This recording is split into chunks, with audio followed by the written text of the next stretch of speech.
l'histoire, avec l'H majuscule, est plein de complots. Mais je voudrais faire une distinction fondamentale entre le complot, appelons-les les petits complots, et le grand complot universel, la paranoïa du grand complot universel. Les petits complots sont faits continuellement, non? Pour assassiner Jules César, on a fait un complot.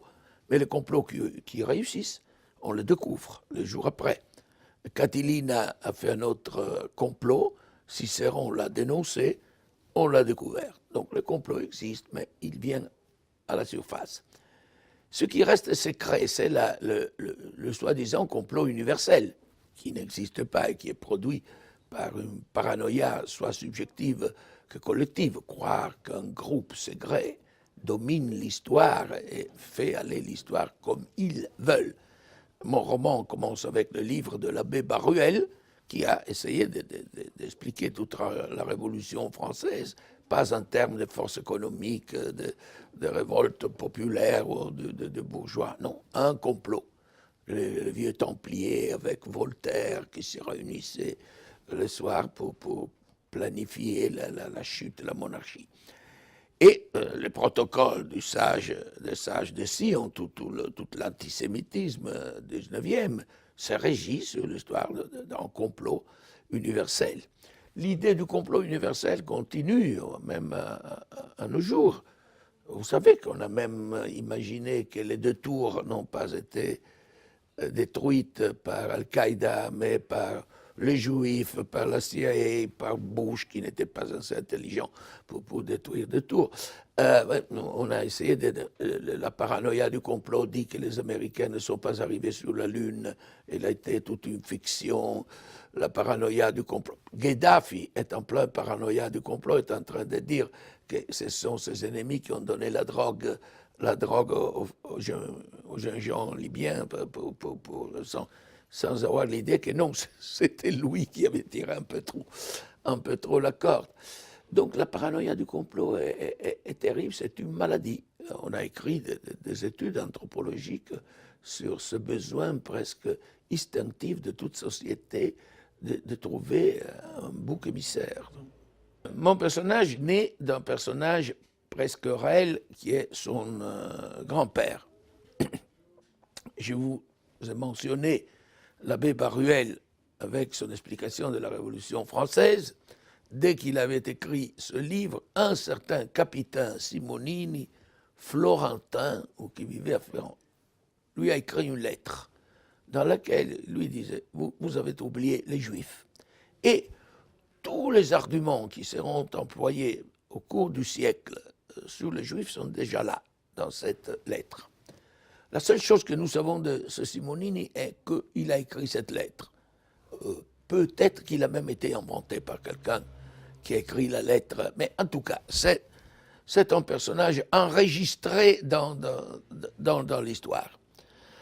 Et alors, je voulais, pour parler de protocole, et donc Simonini c'était trop vieux pour arriver aux protocoles qui sont à la fin du 19e siècle, j'ai inventé son petit-fils. Son petit-fils qui est, je l'ai répété plusieurs fois, le seul personnage inventé de mon roman. Tous les autres ont réellement existé et ils ont fait et dit ce qu'ils disent et font dans les romans. Mais même Simonini, simplement, il fait et dit des choses qui ont été faites par des différents personnages et que pour des raisons romanesques, je ne pouvais mettre trop de gens en scène. Et donc, j'ai inventé cette espèce de condensé, même parce qu'il m'intéressait de mettre en lumière la lente croissance psychologique d'un faussaire. Et alors, je devais avoir un personnage singulier, pas une société de personnages. C'est pour ça que Simonini fait des choses qui ont été faites par, je ne sais pas qui, il tue Paul Itonievo, il participe à l'affaire Dreyfus, il fait d'autres. Et après, il m'intéressait de créer un personnage odieux. N'oublions pas que je mettais en scène du matériel assez brûlante, comme toutes les opinions de l'antisémitisme, et je devais, dans un certain sens, le contrôler et les régler par le regard au lecteur. Et donc, ma solution, c'était de le montrer comme le produit d'un personnage odieux. Après, il y a des histoires dans les aberrations de la lecture. Vous savez, hier, j'ai été intervisté par une revue de cuisine qui était enthousiaste de toutes les recettes de cuisine qu'il y avait dans mon livre. Et j'ai dit, mais je les ai mis pour dégoûter les lecteurs, pour montrer comme Simonini, étant incapable d'une vue sexuelle normale, va renverser dans le goût de son ventre toutes ces spécialités délicieuses. Une est délicieuse, mais tout ensemble devrait dégoûter les lecteurs. Mais voilà, si vous voulez un Simonini dans l'univers numérique, vous n'avez qu'à faire comme ça, et vous en trouvez des dizaines, des hackers qui à travers le web, diffusent de fausses interprétations. Allez vous promener dans le web. Si vous avez une journée libre, vous trouvez tous les sites négationnistes, vous trouvez tout ce dont vous avez besoin. Et après, vous trouvez un type qui fait exactement ce qu'il fait Simonini, et qui est Assange, l'homme de Wikileaks. Qu'est-ce qu'il faisait Simonini? Et remarquez que mon livre a paru un mois avant qu'il éclatait l'affaire de Wikileaks. Qu'est-ce qu'il faisait Simonini? Il savait qu'il faut vendre aux services secrets seulement les choses qu'ils savent déjà. Sinon, ils n'y croient pas. Qu'est-ce qu'il fait Assange? Non, pas Assange. Assange nous a montré que tous les services secrets des ambassades envoyaient à Hillary Clinton exactement ce que Newsweek avait déjà publié 15 jours avant. En tout cas, nous lisons toutes les idées sur Berlusconi, sur l'Italie, on les avait déjà lues dans les journaux. Et c'est évident, parce que sinon, où les ambassades allaient pêcher les nouvelles. Donc, c'est une circulation continuelle du déjà connu. Alors, au début, pourquoi j'ai rendu ce personnage amnésique, mais pas seulement amnésique, mais fourni de double personnalité. Au début, c'était une trouvaille casuelle. Dans tous mes livres, à un certain point, je vais insérer quelque chose qui n'a rien à voir avec l'histoire, mais qui m'oblige à un certain point à remanier l'histoire. C'est comme si je posais une sorte de constriction qui obligeait mes personnages à faire quelque chose, même s'ils ne voulaient pas.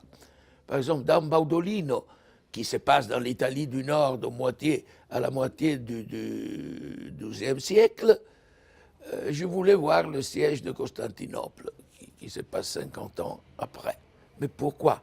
Pourquoi je voulais aller à Constantinople? Ce qui m'a obligé à changer les tombes, à changer l'histoire.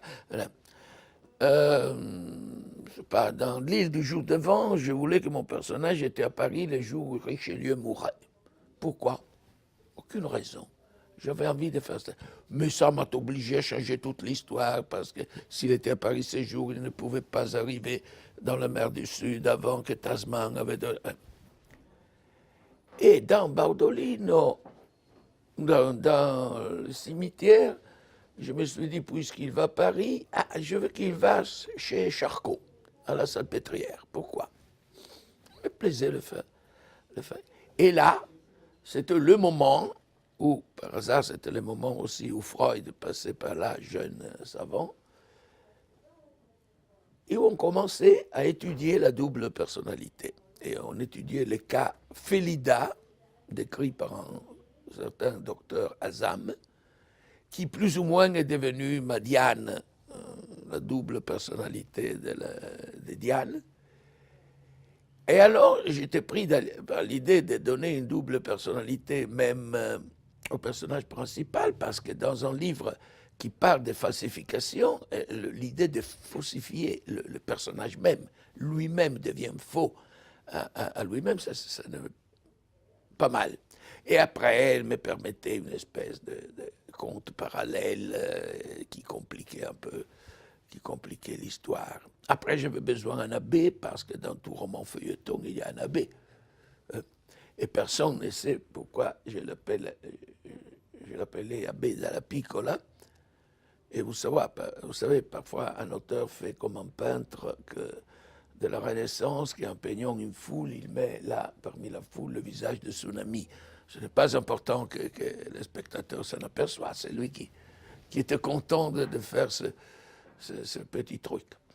Et alors, puisque dans Monte Cristo, il y a Monte Cristo qui se déguise comme Abbé Busoni, et Busoni, c'était un musicien pré-dodécaphonique. Dalla Piccola, c'est un musicien post-dodécaphonique. Si les générations de l'âge numérique sont plus exposées au faux que les autres, et comment on pourrait les éduquer, la réponse est oui. Ils sont plus exposés à toute falsification que les autres, parce que une génération pré-numérique achète ou achetait un journal, et selon qu'il s'appelait Le Monde, Figaro, Libération, avait une idée de sa position politique. Et donc, bon, on pouvait savoir pourquoi une certaine nouvelle était donnée comme ça ou comme ça. Si achetait un journal, un livre, si c'était presse universitaire ou Gallimard, voilà, il savait plus ou moins quel type de littérature. Et si c'était un éditeur inconnu, on pouvait avoir un peu de méfiance, mais parce que la présence d'un éditeur connu signifie la présence d'un comité de lecture auquel on peut faire confiance. Avec Internet, vous ne savez jamais qu'il y a derrière ce site-là. Même lorsqu'il y a .com, Edu, ce n'est pas université nécessairement, ils ont simplement payé pour pouvoir passer à travers le site d'une université. Donc, imaginez une jeune personne de 12 ans qui va chercher des nouvelles sur la Shoah. Il n'a pas de possibilité de comprendre si le site qu'il est en train d'explorer est site négationniste, anti-négationniste. Des gens comme moi, je suis un homme de recherche en universitaire, j'ai des capacités de contrôler, au moins de faire le contrôle sur 4 ou 5 sites pour voir les différences. Et d'ailleurs, s'il s'agit des problèmes de discipline sur lesquels j'ai une certaine compétence, parce que si je vais chercher des sites sur l'histoire du poker, peut-être je suis prêt à avaler toute invention sans... Donc, il faudrait éduquer les gens à filtrer. Et c'est une science qui n'existe pas encore et pour laquelle n'existent pas les enseignants. Sinon, un peu comme les peintres, les élèves de peintres allaient une fois à l'atelier et ils regardaient comment le maître faisait la main, hein, et peu à peu, ils apprenaient.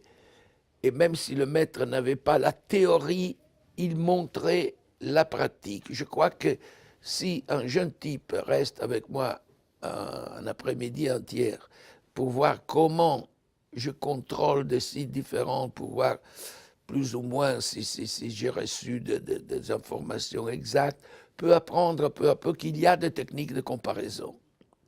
Et peu à peu apprendre la technique de filtrage.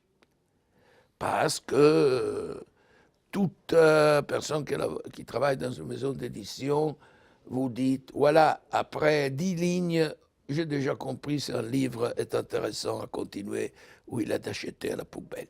Parfois, ils se trompent, mais parfois, ils ont acquis une certaine technique qui permet de comprendre immédiatement s'ils ont affaire avec un fou ou avec un écrivain. Donc, la jeune personne qui commence à travailler dans une maison d'édition apprend peu à peu aussi ces techniques de lecture.